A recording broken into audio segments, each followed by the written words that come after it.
She called me a thief. Right there, between the clinking champagne glasses and the warm glow of string lights, her voice cut through the music like a blade. My mother-in-law's tone was sharp, cold, and deliberate. "You're the thief," she spat, gripping her wrist where her gold watch used to shimmer. A $20,000 accusation hung in the air. Guests froze mid-conversation. My husband, her son, turned to look at me. His eyes weren't searching for truth, they were searching for someone to blame. And he found me. "I didn't take it," I said, but my words meant nothing. His fists spoke instead. A flash of pain exploded across my face as I hit the marble floor, the taste of blood and disbelief filling my mouth. That moment didn't just break something inside me. It awakened something else. Pain has a strange way of burning away fear. When I married Daniel, his mother had given me a gold bracelet and said, "Welcome to the family, dear." I believed her smile back then. I believed her son too. But beneath her polished grace was quiet hostility. She never wanted a daughter-in-law. She wanted control. To her, I was the outsider who had stolen her only son.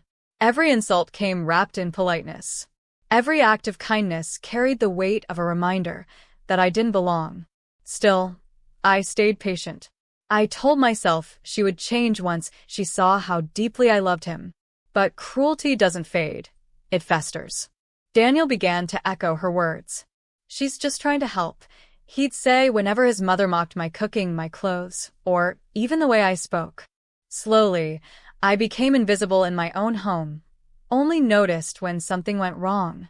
The night she accused me wasn't the beginning of the betrayal, it was the explosion that followed weeks of whispers. I noticed their hushed conversations, the sudden silences, when I entered the room. Then, conveniently, her expensive gold watch disappeared. I should have known she was setting the stage. She'd left it accidentally on the counter, right under one of the hidden cameras she had installed. Later, I learned the footage had been tampered with. Only one camera angle remained, showing me walking past the table. Perfect framing. Perfect scapegoat. When she screamed that night, everything fell into place. As I lay on the cold marble floor, blood dripping from my nose, surrounded by silent guests, something inside me shifted. I realized I didn't need to defend myself anymore. I needed to destroy the illusion they had built. But I wouldn't yell. I wouldn't fight back. I would let them think they'd broken me. For weeks, I played the role. The fragile wife. The humiliated woman. I let Daniel's pity turn back into arrogance. I let his mother bask in her victory, proud of her little lesson. What neither of them knew was that I had already started recording everything. I began with the security footage. There was a backup her technician had forgotten to delete. In that file, she could be seen clearly, slipping her own watch into her purse that very morning. Every movement, every second captured in perfect clarity. Then came the money trail. Daniel had transferred $15,000 from our joint account to his mother's name just one day before the party, disguising it as a gift. I printed every document, compiled every receipt, and quietly handed it all to a friend who worked with the local police. Then I waited. When the police called them for questioning, I was already gone. I sat in a quiet hotel room downtown, watching the chaos unfold through messages from a friend. They denied everything, of course, until the footage surfaced. The video told the truth they had buried. Her hand, her purse, her face. That night, Daniel called me. His voice trembled for the first time in years. "Why did you do this?" he asked. I smiled to myself. "Because you hit the wrong person," I said and hung up. 2 weeks later, I returned to that house.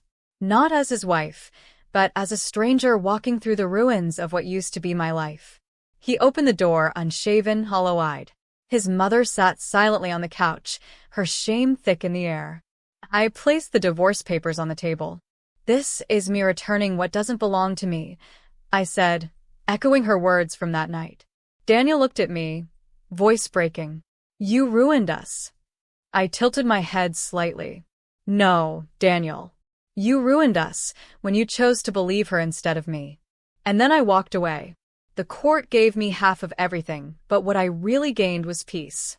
She was charged with false accusation and evidence tampering. Daniel lost his reputation, his investors, and his company when the scandal hit the papers. I never celebrated anniversaries again. But every year, I light a single candle, not for love, but for clarity. That night, when she accused me, I thought I had lost everything. But I hadn't. I found myself. People say revenge doesn't heal. Maybe they're right. But justice, calm, patient, deliberate justice, restores something far deeper. It gives you back your reflection. And when I look in the mirror now, I don't see the woman who fell to the floor. I see the woman who stood back up.